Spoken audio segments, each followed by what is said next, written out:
Hello everyone. आप सब कैसे हैं? मैं उम्मीद करता हूँ कि बहुत अच्छे होंगे और अपनी पढ़ाई को बहुत अच्छे से कर रहे होंगे। मैं Akash Kumar Badana ICT virtual classroom में आपका बहुत बहुत स्वागत करता हूँ मेरे प्यारे बच्चों। जैसा आपको पता है मेरे प्यारे बच्चों, बेसिकली हमारी आपका जो है 9th क्लास है और इसी 9th क्लास के अंतर्गत हम लोग देख रहे थे आपका सामाजिक एवं राजनीतिक जीवन की बुक फर्स्ट, और उसी में हम वन और वन से संबंधित अधिकार, कानून और नियमों के बारे में पढ़ रहे थे। तो आपको पता है इसमें हमने देखा था व्यावसायिक जो आपका वन की शुरुआत, कैसे आपके कमर्शियल फॉरेस्ट्री शुरू हो गई थी, कैसे 1864 में भारतीय वन सेवा को शुरू किया गया, कैसे आप देखते हैं एक नई आपकी संस्था बनाएगी जिसको आपको पता है इंपीरियल फॉरेस्टेशन इंस्टीट्यूट कहा गया, जिसका बाद में नाम बदलकर एफआरआई कर दिया गया देहरादून 1906 में, और इसकी स्थापना भी हुई। और आप देख सकते हैं ये उस जमाने का एफआरआई था जो शुरुआत हुई थी। आपकी जो बिल्डिंग है वो सामने दिखाई देती है, लेकिन पहले बिल्डिंग थोड़ी साथ में आपके शिफ्ट हुई है, आपको नजर आएगी।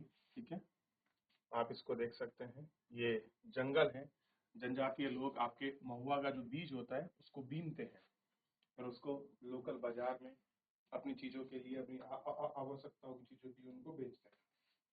इसके बीजों को, महुए का जो बीज होता है, ठीक है, ये हमको देखना है।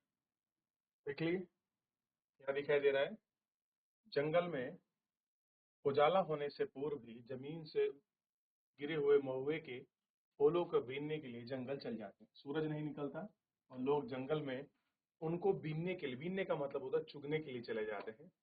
अब महुए के पेड़ बेशकीमती है, महुए के फूल खाए भी जाते हैं और इनका इस्तेमाल शराब बनाने के लिए और जो आपके बीज हैं उनका तेल बनाने के लिए। फूल को खाते हैं, कुछ आपकी वाइन बनाते हैं, उसका बीज होता है उससे वो तेल बनाते हैं और उसको यूज करते हैं। ठीक है, ये आप महुए का जो है कमर्शियल यूज है, जो है आप यूज देख सकते हैं। ठीक है, आगे बढ़ते हैं। इतना आपने देख लिया, यहाँ तक कोई डाउट, कोई क्वेरी, कोई क्वेश्चन? ठीक है, अब चलिए आगे बढ़ते हैं। और यहाँ प्रश्न आया,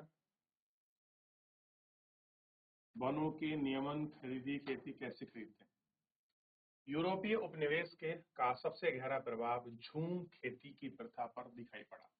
कह रहे जब उपनिवेश का बात शुरू हुआ, उसका अगर आप सबसे पहले प्रभाव और इफेक्ट देखते हैं, सबसे पहले झूम खेती का प्रभाव जो है वो हमको, जो घुमंतू लोग थे, जो जनजातीय लोग थे, जो आपकी घुमंतू खेती करते थे, जो शिफ्टिंग एग्रीकल्चर करते थे, वन स्लैश एग्रीकल्चर करते थे, उन पर इसका प्रभाव दिखाई।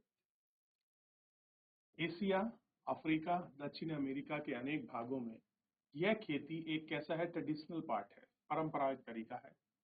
इसके कई स्थानों के नाम जैसे दक्षिण पूर्व एशिया में लादिंग, मध्य अमेरिका में मिलाप, दक्षिण अफ्रीका में चितमेन और ताबी श्रीलंका में और चेना। हिंदुस्तान में इसको घुमंतू खेती, धाया, पेदा, बेवर, नेवाड़, झूम, पोडू, खदांग, कुमरी, कुछ स्थानीय नामों से जाना जाता है। तो इसके जो स्थानीय नाम है वो अलग अलग रूप में आपको देखने के लिए मिलते हैं। चलिए आगे बढ़े। घुमंतू कृषि के लिए जंगल के कुछ भागों को बारी बारी से काटा और जलाया जाता था। मानसून की पहली बारिश के बाद इस राग के बीज बोए जाते थे और अक्टूबर नवंबर में फसल काट ली जाती थी। इन खेतों में एक साल खेती करने के बाद इन्हें 10 से 18 साल तक के लिए परती, परती मतलब खाली पड़ी बंजर भूमि को परती कहते हैं, वो लिए छोड़ दिया जाता, जिसमें फिर वहां से जंगल पनप जाते थे। भूखंडों में मिश्रित फसलें उगाई जाती थी। मध्य भारत, अफ्रीका में ज्वार, बाजरा, ब्राजील में कवासा और लैटिन अमेरिका के अन्य भागों में मक्का और फलियां उगाई जाती। तो ये सारी खेती, ये सारी चीजें इसमें की जाती थी। देखेंगे आप तो समझ आएगा।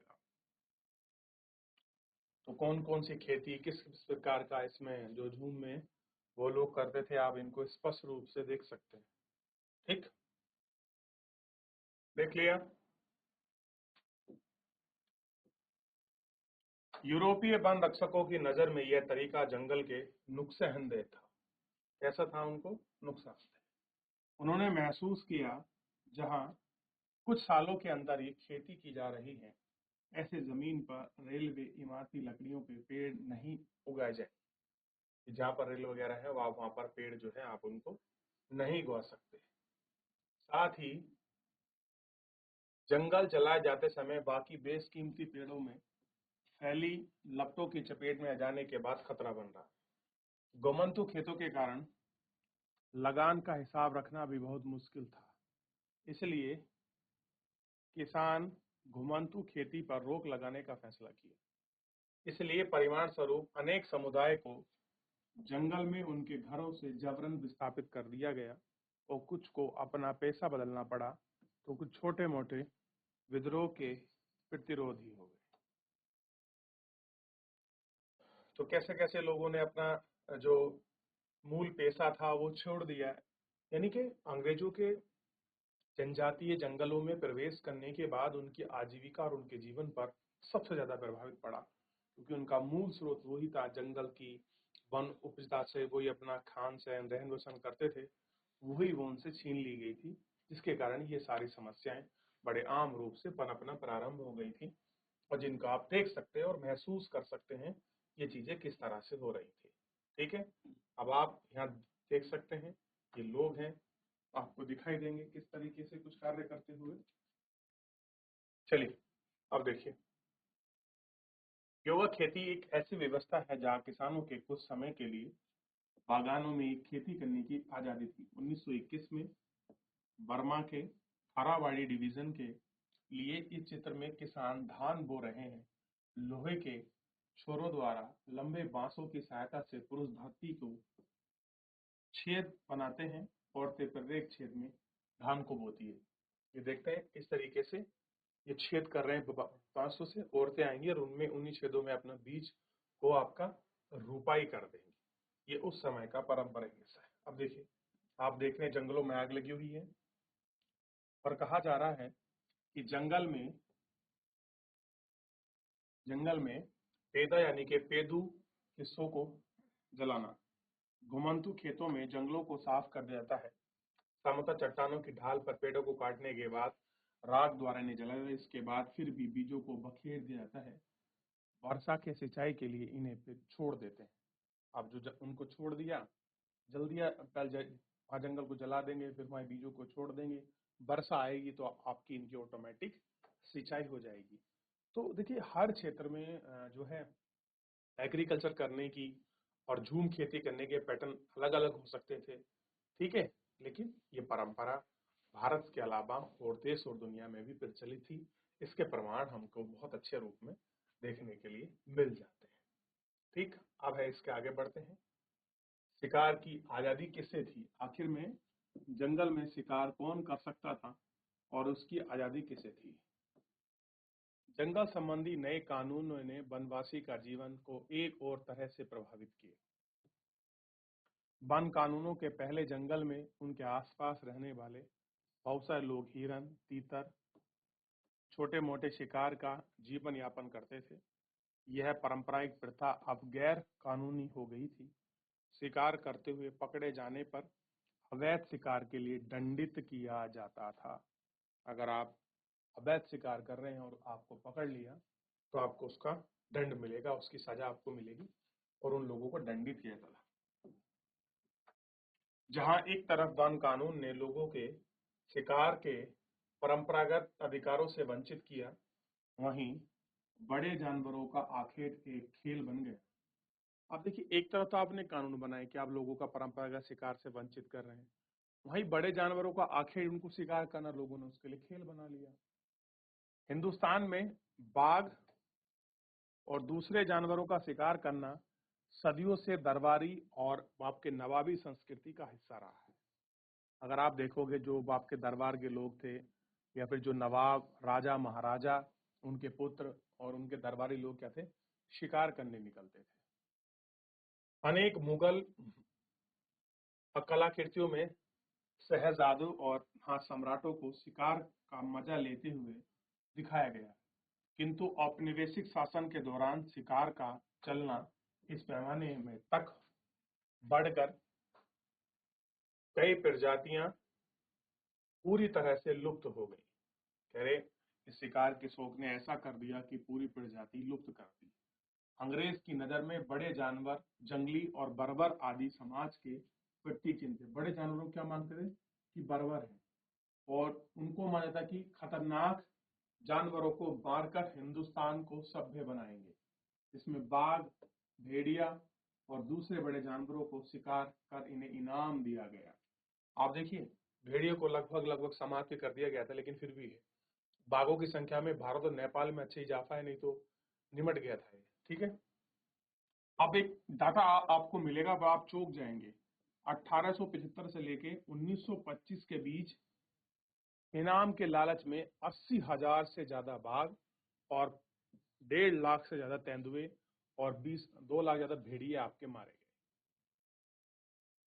ठीक, आप सोच के देखिए, कितने तेंदुओं को मार दिया गया, कितने बाघों को मार दिया गया, और कितने भेड़ियों को इनाम के चक्कर में लोगों ने मार दिया।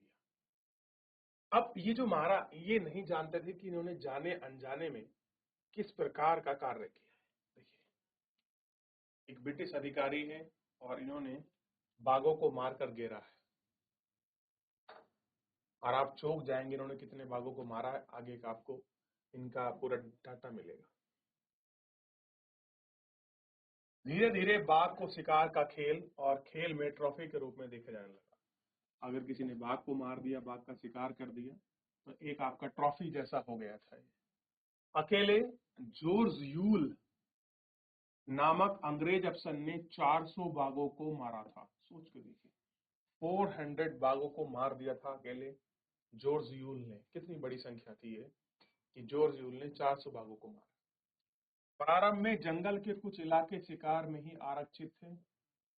काफी समय तक पर्यावरणविदों, संरक्षणविदों की आवाज उठाई और जानवरों की इन सारी प्रजातियों को सुरक्षित होना चाहिए और इनको मारा जाना चाहिए। फिर इनके ना मारने की बात इनकी चली, इनको रिजर्व की बात की गई कि भैया इनको आप प्रोटेक्शन दीजिए, आप इनको इस तरह से ना मारिए। ये सारी चीजें करी गई। तो ये है जॉर्ज यूल।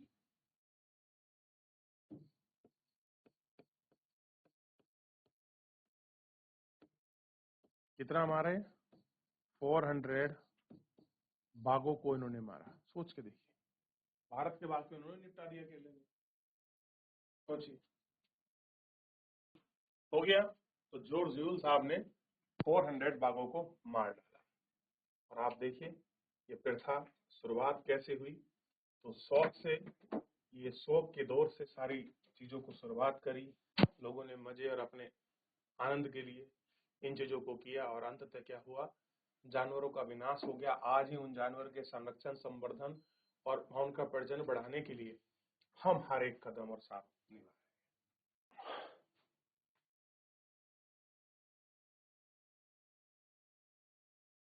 आगे बढ़ रहे हैं।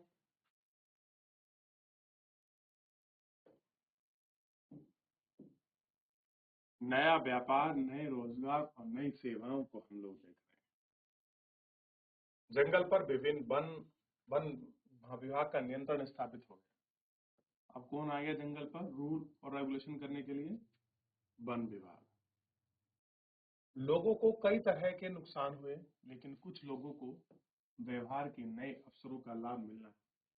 कई समुदाय अपने परंपरागत पेशा छोड़कर वन उत्पाद का व्यापार करने लगे।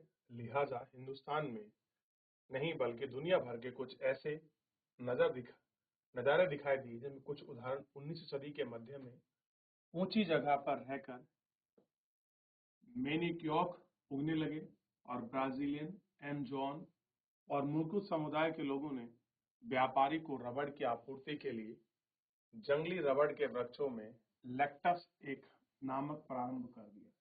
कालांतर में वे व्यापार चौकियों के नीचे उतर गए और पूरी तरह से व्यापार पर निर्भर रहे। कैसे रहे? व्यापार पर पूरी तरह से निर्भर रहे। ये आप देखिए, तो नई सेवाएं आ रही हैं, नई सर्विसेज हैं, तो उनका इफेक्ट और इम्पैक्ट तो आपको दिखाई देगा ही बच्चों। क्लियर है? अब हिंदुस्तान में वन उत्पाद का व्यापार कोई अनोखी बात नहीं है। आपने वन से कुछ उत्पाद निकाला, आप बांस बेच रहे हैं, गोंद बेच रहे हैं, किसी के बीज पत्ते बेच रहे हैं, ये कह रहे कोई नई बात नहीं है। अब मध्यकाल से ही आदिवासी समुदाय द्वारा बाजरा आदि घुमंतु बंजारा घुमंत या समुदाय के माध्यम से हाथी और समानता खाल, सींग, रेशम, कोय, हाथी के दांत, बांस, मसाले, घास, गोंद, ये सारी चीजें इसमें मिलती थी और इनको बेचा जाता। ठीक, तो ये जो सामान मिल रहे हैं ये कोई आपकी नई नई दौर की बात नहीं है। इसमें बहुत सारी चीजें ऐसी हैं जो आपको देखने के लिए मिलेंगी और कर रहे हैं और देखा। क्लियर है? तो ये सारा दौर हमने इसमें देख चुका। तो अगर जॉर्ज यूल महोदय आज होते तो शायद इन पर केस हो जाता और इनकी पूरी जिंदगी जमानत भी नहीं होती इतने सारे बाग मारने के लिए। ठीक है, चलिए तो फिलहाल आज के लिए इतना ही, मिलते हैं नेक्स्ट लेक्चर में।